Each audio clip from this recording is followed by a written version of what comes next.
ಸ್ವತಃ ಈ ರಾಜ್ಯದ ಮುಖ್ಯಮಂತ್ರಿಗಳೇ ಟ್ವೀಟ್ ಮೂಲಕ ಈಗಲೂ ನನಗೆ ಒಬ್ಬ ಮಾಧ್ಯಮದ ಸ್ನೇಹಿತರು ಆ ಟ್ವೀಟನ್ನು ಕಳಿಸಿದರು.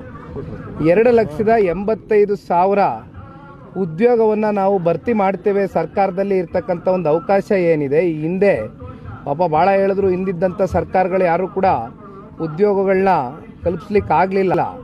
ಸರ್ಕಾರದ ಕಡೆಯಿಂದ ಇರ್ತಕ್ಕಂಥ ಈ 2,85,000 ಉದ್ಯೋಗಗಳನ್ನ ಭರ್ತಿ ಮಾಡ್ತೀವಿ ಅಂತಕ್ಕಂಥ ಮಾತನ್ನು ಕೊಟ್ಟಿದ್ರು. ಸ್ವತಃ ಮುಖ್ಯಮಂತ್ರಿಗಳೇ ಹೇಳಿರ್ತಕ್ಕಂಥ ಸ್ಟೇಟ್ಮೆಂಟ್ನ ಮತ್ತೆ ನಾನು ಕೂಡ ಓದ್ತಾ ಇದ್ದೆ. 1 ವರ್ಷ ಕಳೆದೋಗದೆ. 1 ವರ್ಷ ಆದರೂ ಕೂಡ ಈಗಲೂ ಕೂಡ ಅಲ್ಲಿರ್ತಕ್ಕಂಥ ಯಾವುದೇ ನಮ್ಮ ರಾಜ್ಯದಲ್ಲಿ ಸರ್ಕಾರಿ ಹುದ್ದೆಗಳಿಗೆ ಉದ್ಯೋಗ ಏನು ಭರ್ತಿ ಆಗಬೇಕಾಗಿತ್ತು, ಆಗಿಲ್ಲ.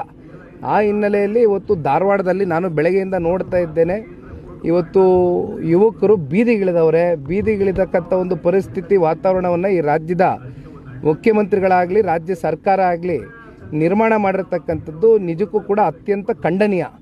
ಯಾಕೆಂದರೆ ಇವತ್ತು ಉಪಮುಖ್ಯಮಂತ್ರಿಗಳು ಮಾತನಾಡಿರ್ತಕ್ಕಂಥ ಹೇಳಿಕೆಯನ್ನು ನಾನು ನೋಡಿದೆ. ಅದೆಂಥದ್ದು ಯುವ ನಿಧಿಯಲ್ಲಿ 3,000 ರೂಪಾಯಿ ಕೊಡ್ತಾ ಇಲ್ವಾ ಅಂತ ಭಾಳ ಲಘುವಾಗಿ ಮಾತಾಡಿದ್ದಾರೆ. ಇಲ್ಲಿ ಯಾವುದೋ ಇವರು 3,000 ರೂಪಾಯಿ 2,000 ರೂಪಾಯಿ ನೆಚ್ಕೊಂಡು ಬದುಕ್ತಾ ಇರ್ತಕ್ಕಂಥ ಯುವಕರು ಯಾರೂ ಇಲ್ಲ. ಸ್ವಾಭಿಮಾನದ ಬದುಕು, ಸ್ವಾವಲಂಬಿಗಳಾಗಿ ನಿಂತು ಅವರ ಸ್ವಂತ ಕಾಲ ಮೇಲೆ ದುಡಿತಕ್ಕಂಥದ್ದಕ್ಕೆ ಉದ್ಯೋಗ ಸೃಷ್ಟಿ ಮಾಡಬೇಕಾಗಿರ್ತಕ್ಕಂಥದ್ದು ಸರ್ಕಾರಗಳ ಜವಾಬ್ದಾರಿ, ಅವ್ರ ಕರ್ತವ್ಯ.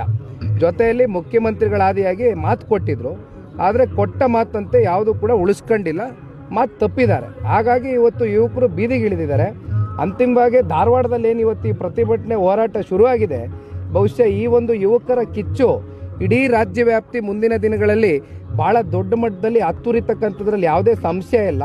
ಅದಕ್ಕಿಂತ ಮುಂಚಿತವಾಗಿ ಈ ರಾಜ್ಯ ಸರ್ಕಾರ ಎಚ್ಚೆತ್ಕೊಂಡು ಈ ಕೂಡಲೇ ಏನು 2,85,000 ಭರ್ತಿ ಮಾಡ್ತೀವಿ ಸರ್ಕಾರದ ಹುದ್ದೆಗಳನ್ನ ಅಂತ ಹೇಳಿದ್ರು, ಅದನ್ನು ಮಾಡ್ತಕ್ಕಂಥದ್ದು ಸೂಕ್ತ.